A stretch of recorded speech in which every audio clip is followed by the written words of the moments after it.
نحمدہ و نصلی علی رسول الکریم اما بعد اعوذ باللہ من الشیطان الرجیم بسم اللہ الرحمن الرحیم والفجر وليال عشر والشفع والوتر واللیل اذا یسر هل فی ذلک قسم لذی حجر الم تر کیف فعل ربک بعاد ارم ذات العماد التي لم يخلق مثلها في البلاد وثمود الذين جابوا الصخر بالواد وفرعون ذي الأوتاد الذين طغوا في البلاد فأكثروا فيها الفساد فصب عليهم ربك صوت عذاب ان ربک لبالمرصاد۔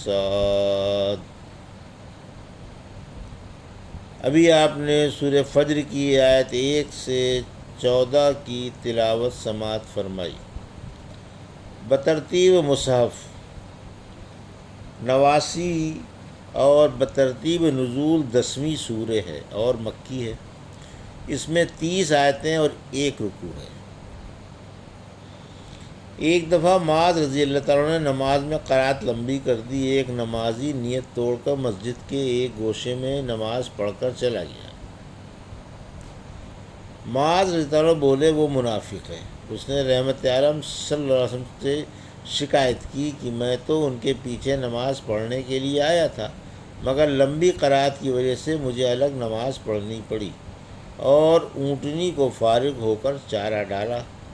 فرمایا معاذ کیا تم لوگوں کو فتنے میں ڈالو گے؟ تم نے اعلیٰ شمس فجر اور واللیل کیوں نہیں پڑھی؟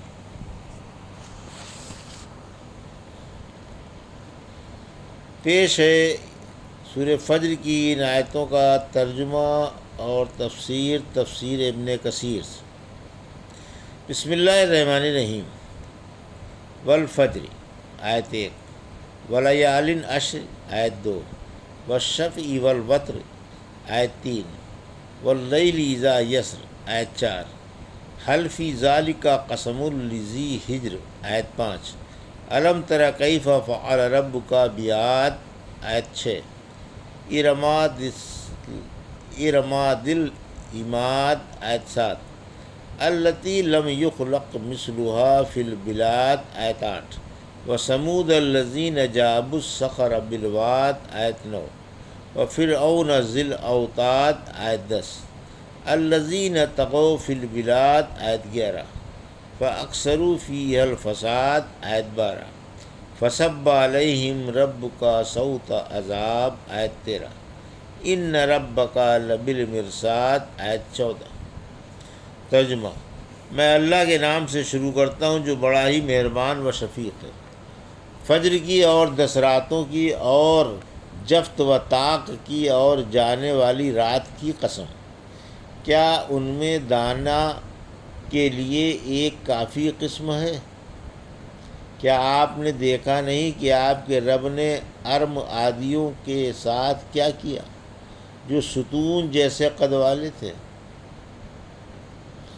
جن کے مثل دنیا میں کوئی نہیں پیدا کیا گیا، اور سمودیوں کے ساتھ بھی جو وادی قرا میں پتھر تراشتے تھے، اور میخوں والے فرعون کے ساتھ بھی انہوں نے دنیا میں سر اٹھا رکھا تھا اور بڑا ادھم مچا رکھا تھا۔ آخر آپ کے رب نے ان پر عذاب کا کوڑا برسایا۔ یاد رکھیے آپ کا رب طاق میں ہے۔ یہ تھا ترجمہ سورہ فجر کی آیت 1 سے 14 کا۔ تفسیر آیت 1، فجر کی تفسیر۔ فجر سے عام صبح یا بقرعید کی صبح یا صبح کی نماز یا پورا دن مراد ہے۔ عشرے کی تفسیر آیت 2، 10 راتوں سے ذی الحجہ کی پہلا عشرہ مراد ہے۔ اس عشرے میں اللہ کو نیک عمل تمام دنوں سے زیادہ پیارے ہیں۔ پوچھا گیا جہاد سے بھی؟ فرمایا جہاد سے بھی، مگر جو جان و مال لے کر نکلا ہو اور کچھ بھی لے کر نہ لوٹا۔ آیت 3 طاق و جفت کی تفسیر، یعنی عرفے کا اور بقرعید کا دن، کیونکہ اول طاق اور دوسرا جفت ہے۔ آیت 4 رات کی تفسیر، یعنی رات کی قسم جب وہ جا رہی ہو، کیونکہ فجر رات کے جانے کو کہتے ہیں، یہاں مزدلفہ کی رات مراد ہے۔ آیت 5 نافرمانی باعث ہلاکت، یہ استفہام تقریری ہے، یعنی یہ قسمیں دلانے کے لیے کافی ہیں کہ نافرمانوں کو اللہ کا عذاب غارت کر کے چھوڑتا ہے۔ ہجر عقل، کیونکہ اس کے معنی روکنے کے ہیں، اور عقل ناشائستہ اقوال و افعال سے روک دیتی ہے۔ دانا وہی ہے جو عبادت کر کے اللہ کا قرب تلاش کرتے رہتے ہیں اور اپنی پستی، درماندگی اور عاجزی کا اظہار کرتے ہیں۔ ان کے بعد ان کا بیان ہے جو نیکوں کی ضد ہے، جن میں طالع، سرکشی اور غرور پایا جاتا ہے۔ آیت 6 عاد ارم کا بیان، حضرت نوح کے بعد عادیوں کا زمانہ ہے۔ عاد سام بن نوح کا پڑ پوتا تھا، اسی کی اولاد عادی کہلاتی ہے۔ اس کا باپ یا دادا ارم تھا، اس لیے اسے عاد ارم بھی کہتے ہیں۔ ان کے نبی حضرت ہود علیہ السلام تھے، جن کی انہوں نے سخت مخالفت کی۔ آخر اللہ کا عذاب آیا اور انہیں ایک ہفتے کی متواتر ہولناک ہواؤں نے ہلاک کر دیا، بس مومن بچ گئے تھے۔ آیت 7 یہ عاد کی وضاحت ہے، یعنی عاد بن ارم کا قبیلہ جو ستونوں والے تھے، چونکہ یہ بلند و مضبوط ستونوں والے گھروں میں رہتے تھے یا خانہ بدوش تھے، یا لمبے لمبے قد اور بھاری ڈیل ڈول کے تھے، اس لیے انہیں ذات العماد کہا گیا۔ حضرت ہود علیہ السلام نے اللہ کی یہی نعمتیں یاد دلا کر انہیں شوق دلایا کہ اپنی طاقتیں اللہ کی اطاعت میں صرف کرو۔ سورہ اعراف کی آیت 69 میں فرمایا، یاد کرو کہ اللہ نے تمہیں قوم نوح کے بعد آباد کیا اور ڈیل ڈول میں بھی پھیلا دیا۔ سورہ فضلت کی آیت 15 میں فرمایا، لیکن عادیوں نے دنیا میں ناحق غرور کیا اور بولے بھلا ہم سے زیادہ کون قوی ہوگا۔ کیا انہیں معلوم نہیں کہ اللہ جس نے انہیں پیدا کیا ان سے زیادہ زور آور ہے؟ یہاں فرمایا کہ وہ ایسا طاقتور، سخت اور قدر آور قبیلہ تھا جس کے مقابلے میں کوئی دوسرا قبیلہ نہ تھا۔ اگر ان میں کا کوئی شخص چٹان اٹھا کر کسی قبیلے پر پھینک دیتا تو لوگ دبے کے دبے رہ جاتے تھے۔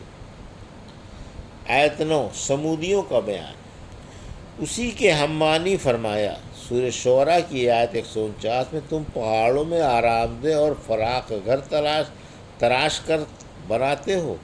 سمودی عرب تھے جو وادی القریٰ میں رہتے تھے۔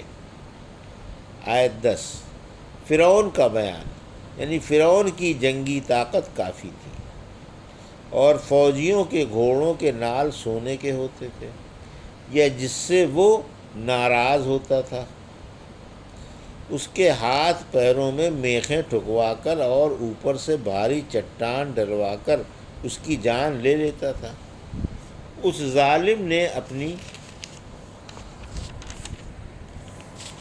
رفیقہ حیات کو جو مسلمان ہو گئی تھی یہ سزا دی تھی۔ آیت 11-12 ان سرفروں نے دنیا میں بدامنی پھیلا رکھی تھی، دوسروں کو حقارت سے دیکھتے تھے اور اپنے مظالم سے ایک ادھم مچا رکھا تھا۔ آیت 13 آخر ان پر اللہ کا عذاب بہہ پڑا اور دیکھتے ہی دیکھتے ایسے برباد ہوئے کہ ان کے افسانے ہی باقی رہ گئے۔ آیت 14 رب کی گھات، جیسے شکاری چھپ کر شکار کی نقل و حرکت دیکھتا ہے اور موقع پا کر شکار کر لیتا ہے، اللہ بھی ظالموں کی نقل و حرکت دیکھتا ہے۔ اور ان کی نقل و حرکت سے خبردار ہے، اور انہیں دیکھ رہا ہے، اور ان کی باتیں بھی سن رہا ہے، ان سے دم بھر کے لیے بھی غافل نہیں ہے۔ پھر جب اس کی مقرر کی ہوئی گھڑی آ جائے گی تو پھر ہرگز مہلت نہیں ملے گی، اور ہر شخص کو عدل و انصاف سے اس کے عملوں کا پورا پورا بدلہ ملے گا۔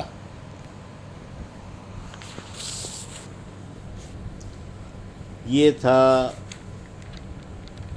سورہ فجر کی آیت 1 سے 14 کا ترجمہ اور تفسیر جو ابھی آپ نے سماعت فرمائی۔